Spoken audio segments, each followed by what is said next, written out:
And we have all sorts of forms of expression of black stories, identity, conversation, etc. And it's been a really nice month of screenings, events and talks. And to wrap all of the programming up, we've got the amazing Kobi Axel here, whose work can be viewed on inside the library, inside the curated library, where you can also have a look at the books. There's some really nice art books, theory books, just stuff about black life and blackness and great things over there. So make sure you have a look and take your time to engage with the space throughout the time that you're here. And thank you for Kobi for doing this and for being here. And I know this is the first iteration of Kobi Talks, the live edition. So I'm excited to have you here. Thank you. Yeah, let's get into it. So, who is Kobi Axel? Hi. I'm Kobi. I am a creative and I mostly do photography, journalism and creative direction. So yeah. Nice. What would you say was the entry into your creative practice before kind of the Kobi Talks and the conversation series and interviews? Before that, kind of, how did your journey start as a creative person and as a photographer? I've always been creative, but it started the most when I was studying it. So I did it for A-levels, and then I didn't really take it too seriously, but I enjoyed it. And then I was like, okay, after I finish, I'm going to go and do marketing and all that stuff because it was fun, but I didn't think I could make like a career of it. And then on my second year, so the last year, that was when I started doing a little bit more outside of school. Yeah. And I was like, oh, okay, so maybe I could actually do something with this. What type of things were you doing? Like assisting people.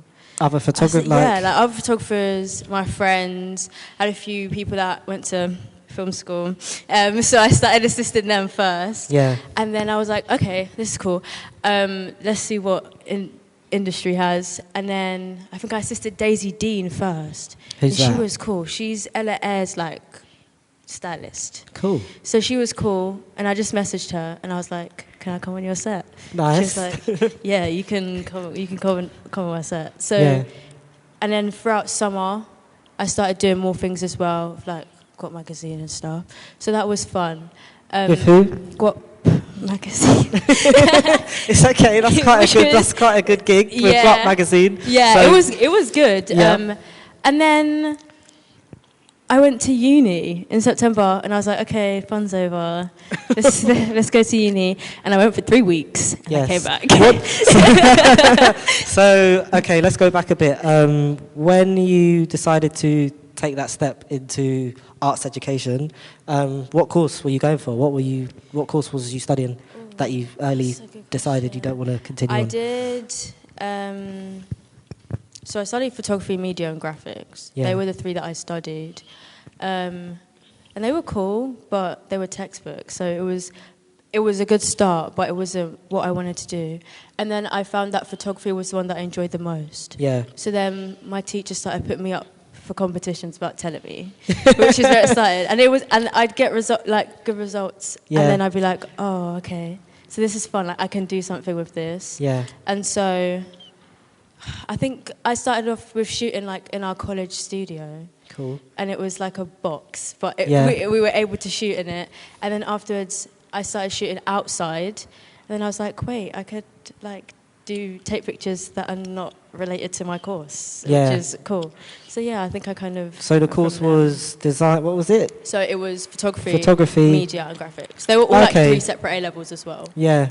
But they all kind of went hand in hand because they were all kind of the same mediums. Yeah, so then what made you leave? What made me leave uni? Or yeah. What made me leave, what was the course that you went to study at uni? I went to do communications and marketing. Okay. But I didn't like lectures. Yeah. I never went. It was just very like, you read the book. It was more theory-based rather than practice-based. Yeah, exactly. So then I was like, oh, yeah, I'm going to leave. Yeah. I met some cool people, but I just couldn't stay the whole 4 years. Yeah, So what was the environment like? What, like, the other creative people surrounded you? What kind of things were they into? Or there wasn't that many creative people, but there were a lot of people that were good with numbers. Yeah. So because it was like marketing and stuff, they all knew the number side, and then obviously the creative side came like as an extra. So it was different from going from college where everybody wanted to actually make stuff yeah, to an environment where everyone just wanted to sell stuff. got you. Yeah. And you wanted to continue to be in the creative space, the collaborative space. Yeah, that was what I wanted to go into. So upon your decision of leaving uni, which is quite a brave decision, what kind of plans did you have that would allow you to continue experimenting with different forms of media, like photography or like writing? Because you do, like you said, have a journalistic background. So when you left uni, what was the plan? Did you have one? No. So talk me through kind of what happened. So what I left. Were the steps? Yeah. I left, and I was like, okay, so I can't not do anything. Yeah. so I need to find something. So it just meant that I could take my own pictures more, Yeah. which is helpful because then it meant that I could be more creative.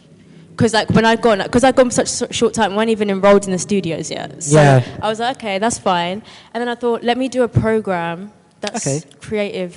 So I signed up for the Face, and I was on the Faces and Montclair's program of last year. Nice. Which was cool because then we got to see different people who were in music and fashion and culture and journalism. So you got like a whole panel for like 4 weeks of like different people. Yeah. And then I was like, okay, I kind of know which path I want to go into. I applied to go back this year. To uni? But that's my plan B. My plan A is to work. So then I was like, okay, I need to look at freelancing, what jobs are available and stuff. So I just started applying for stuff, and then more things started popping up. Yeah. What type of things were you applying for? Like, as a photographer, what are those jobs that you were looking at as a new freelancer? So there is obviously like you can apply for a photographer, but the smartest way that I found was apply as an assistant first, or like as a runner. Yeah. Because then when you start there, they start using you more, and then you just go up from there. So that's what I started off doing first. So most of the jobs that I did between then and now were like assistant jobs. Yeah. Which were quite fun because you got to speak to like the photographers and stuff like that if they were on set and stuff. So I started like assisting here and there. Yeah. While being on the program. Yeah.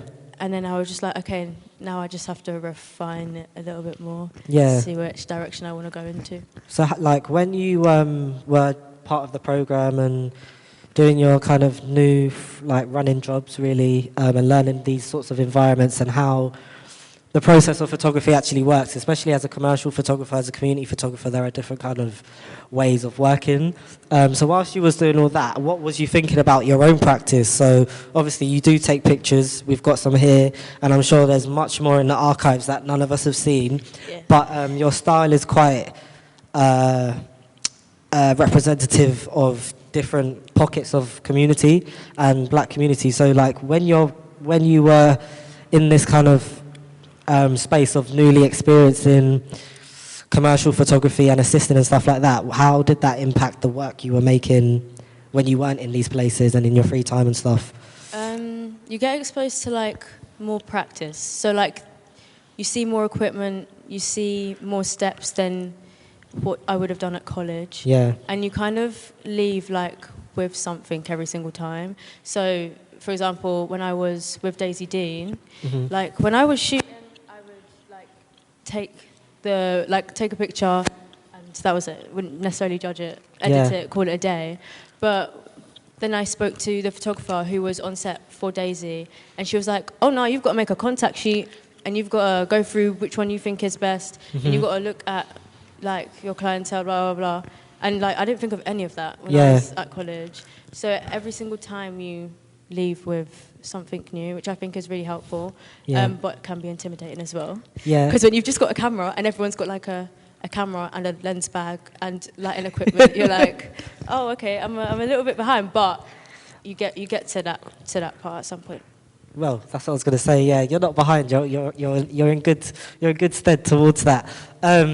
Thanks for answering that side of the question. But I kind of wanted to kind of get into your personal process of working. So when you go outside, when it's you and your camera, what are the things you're looking at? Do you have preconceived ideas or mood boards of sorts of aesthetics that you like? Because you do have like a visual language of your own.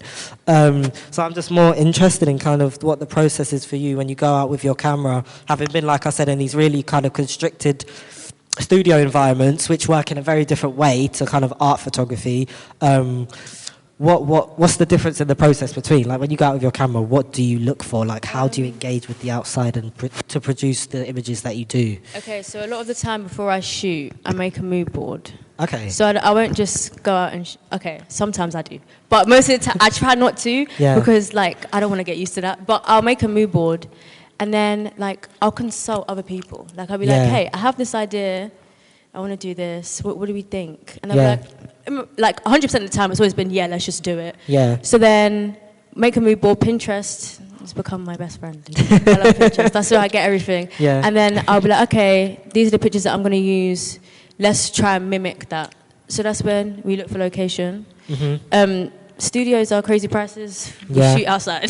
We shoot outside. So any outside space that looks the same, we'll use. Yeah. Models, we get our friends. Yeah. Styling, we tell them to pull out what's in their closet. Yeah. Whatever goes with what we've got. The shoot days, we lay it out like as if we're like shooting for a client. Yeah. We got a table, we got a schedule, we got a start, we got a finish, we got breaks, we got everything. Very organized. Most of the time, it's on our budget. So everything from travel, food, any sort of extras. Like when I was shooting my project last year, it rained, so we had to buy umbrellas for everyone. And there was about like 15 of us in this basketball court while it was raining. Yeah. So we had to, you have to like think of all of that. And then you shoot, and then afterwards, you go through the pictures, you make the contact sheets. So what, like from beginning to end, how long is that process for you? So what would one full shoot day look like outside with 15 people? Like, what does the crew look like? Because from what I'm getting from you as the photographer, you seem to be quite organised and good at producing. Yeah, kind of. You're good at production and pre-production. So like, what does that look like? That shoot in particular, that was an 8-hour. I think that was like 8 hours of shooting. Okay, so a full shooting day. Like a full shoot, Because Nice. you're shooting individuals, and then you're doing pairings, and then you're doing triples, and then you're doing the whole group. So it was like a breakdown of everything. But the project within itself was like 4 weeks worth of shooting. Wow. So every weekend for 4 weeks we were shooting. What was the project? What's the name of this project in case anyone wants to see it? Is it some of it here? It's the Black Blueprint. The Black Blueprint project. I ran that for the first time last year. Yeah. Which was cool. Where can we see that? Online. So on my Instagram, I have a link in my bio. If you click on the link, you're going to see it. Okay, cool. And we're running it again this year. So sweet. It's going to be something that I do like often. Yeah. But that was like 4 weeks of production. But that was just shooting before it was 2 months of planning. Okay. And it was during exam season, so everything was over FaceTime. Yeah. So like we were doing weekly meetings, and we were like, okay, so what have we got to cover this week? Oh, we've got to do outreach, we've got to cover styling, we've got to do themes, because I was co-directing that with a friend, and. So it is over a long period of time, and obviously people just see the image. Exactly. And a lot of people think it's like ask your friend today, shoot tomorrow kind of thing. But no, you've got to like spread it out, otherwise it just won't fall properly. Yeah. I'm quite curious as to what your outreach process is. So, like you said, there were 15 people on set every weekend for 4 weeks. As someone who produces things myself, I understand how difficult it can be to get a certain number of people to do something consistently just to work towards one project.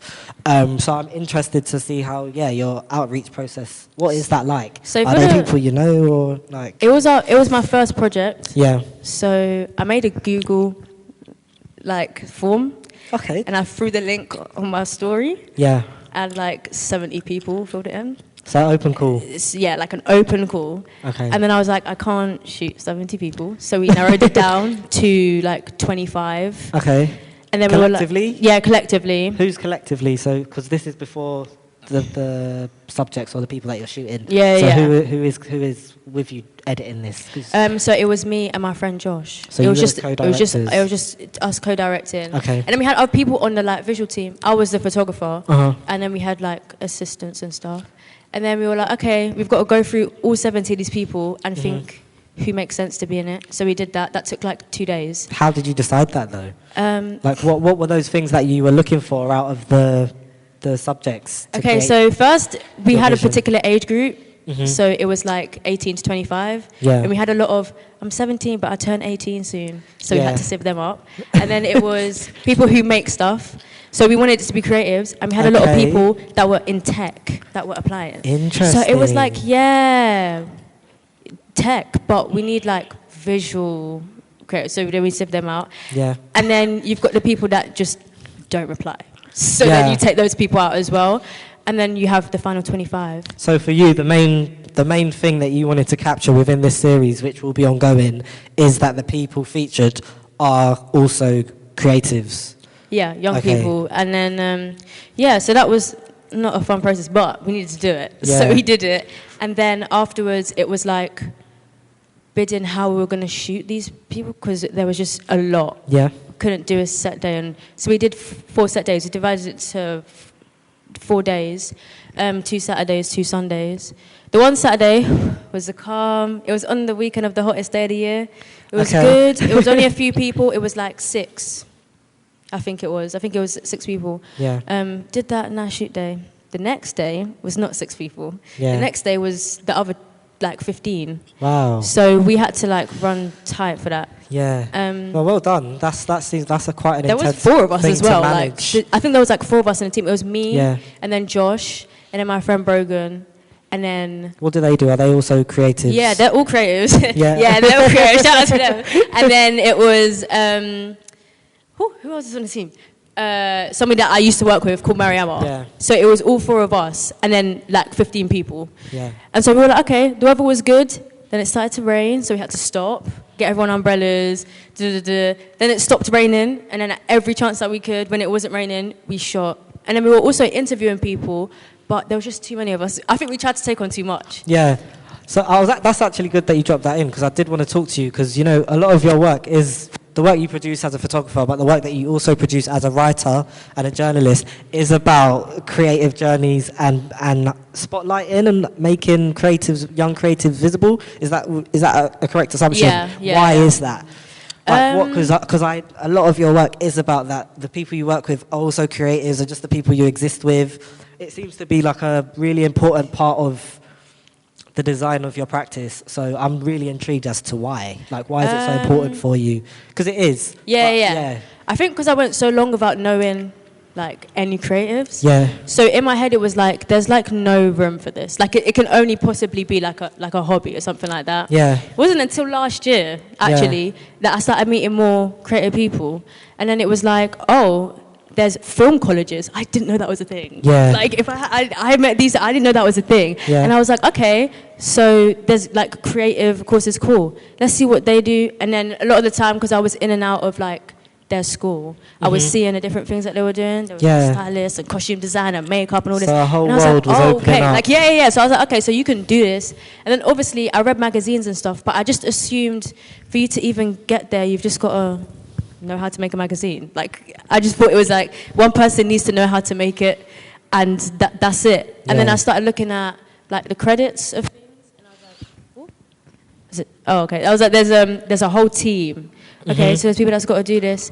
And then I was like, oh, but also the opportunities were like less for our age group. Yeah. It was much harder for us to like break in. Yeah. Then What is I your guess- age group? Just to tell, because obviously this is recorded, just to tell anyone Oh, who's not here. I'm 19. I'm 19. Yeah. Yeah. So it's like the 18 to like 25.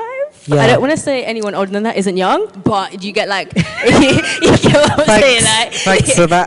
like we're still young. Like, you know, still young people, but Yeah, so I was I like, understand okay. what you're saying. And then I was seeing that the opportunities were like going to like older people. But then also, there's like a lot of people that are like our age that are like really skilled. Yeah, Like very 100%. skilled. Yeah. And I was surprised because I was like, oh, I thought everyone was at A-level stage. I thought everyone was just doing like as a hobby. But there's people that, even now, when they start talking tech language, I'm just like, Yeah. I just know the camera. Like that's my only thing that I know. But yeah, it was more of like a spotlighting kind of thing. So would you say being a black creative in somewhere like Sussex, where obviously when you're so close to London and comparing it to London, obviously there's so many more opportunities as a younger person anyway, to go to workshops and free events and have mentorship. Do you feel like kind of, being a black young creative here and not having access to as many of these sorts of programs which are directed to young people of colour, how do you think that's actually impacted your practice? Because I'm just thinking about what you said in terms of not even knowing that there were certain courses or certain ways of working practically that you hadn't been exposed to. But I'm just questioning, is that because, the environments that are here, you didn't have access to because of how kind of spread out our communities are? Yeah, in Sussex? I would say so, because I feel like down this end, so like I'm West Sussex, so I'm not that far from here. Yeah. Dance was what I knew, maybe. Yeah. Like, I heard a little bit about ballet, but like taking pictures, all of them, that was like didn't know about any of that until I started college. Yeah. Didn't even know you could study that. Like I just assumed it was like you pick up a camera and you decide, I like taking pictures. Then I found out that you could study it, and it was kind of, I guess it started from finding out that you could study it was what made me realize that, oh, okay, so you could potentially do this. Yeah. But then I started working in London, and I was like, whoa, okay, all right. So there's more than just the classroom, and like, if you've obviously worked in London, you know the scene there is like big, like very, very big. So then I was like, okay, so there's definitely space for me, but like other young people as well. Like a lot of, I don't think I have any uncreative friends. So, everyone's making something. So so then from that experience, and then from coming into these realizations, doing the programs in London, doing a bit of work in London, working with brands, working with Guap, which whispered earlier. How did you then bring like what you saw and the energy that you found there back here and actually go looking for your community and your community of creatives and POC creators? Like, what did that actually look like? So I started off by finding like the local music schools here. Okay. And then I had a friend that I was friends with in secondary school, Katie. Shout out to Katie. Friends from secondary school, and then she went to a music college. Yeah. So I was like, oh, okay, like they have them here somewhere. And she did music performance, which I studied for GCSE. I just didn't know you could then go up and do more. Yeah. And then when she started, that's how I met Miri. And when she started, she's like, I think there's somebody that you like. I think there's somebody that you need to meet. And I was like, really? Yeah, Miri. Like, I think you and Miri get along because Miri does music as well. And Miri was the first person that I met from this side that made stuff. Yeah. And then from that, it was kind of just like realizing how small Brighton is, first of all. Everybody knows everyone. And it was kind of like from there. But it was also quite surprising to how little of black creatives there is. Because when you go to London, there's a lot of them. There's loads of them. And then you come back here and it's not as many. Yeah. But I think I'd say that's kind of how it started, with music first, and then I went from there. So is it just kind of like a word of mouth, a friend for a friend, and just building community with the communities that already exist? Yeah. Do you ever reach out to new creatives, like online and like people in the area that are also making work, and do you ever just reach out? Like, is that a kind of way that you've worked before? I feel like that's how Instagram works. You see someone that makes stuff, and then you're like, oh my God, you make stuff, so do I. Let's do something together. Yeah. Because that's how I met these two. Yeah. That's how I met y'all. I just saw them make stuff, and then I was like, so do I. Let's be friends. Like, let's do that. So it's just a matter of reaching out. Because if you don't, you won't know. Because I don't think we knew that any of us made stuff until we spoke.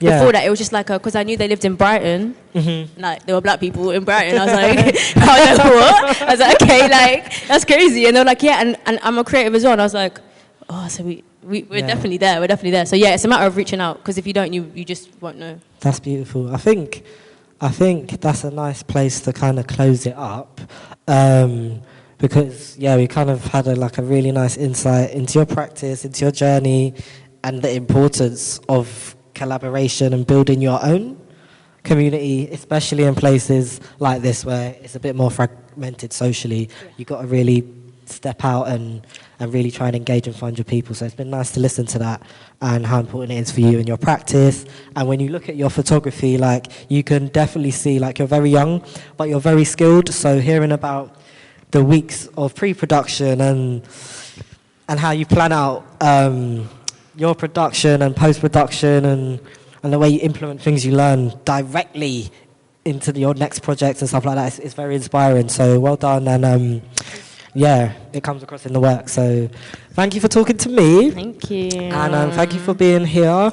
And now I think, we could go into Kobi Talks. So maybe do a little intro into what Kobi Talks is and how it came about and which conversations you'll be having today.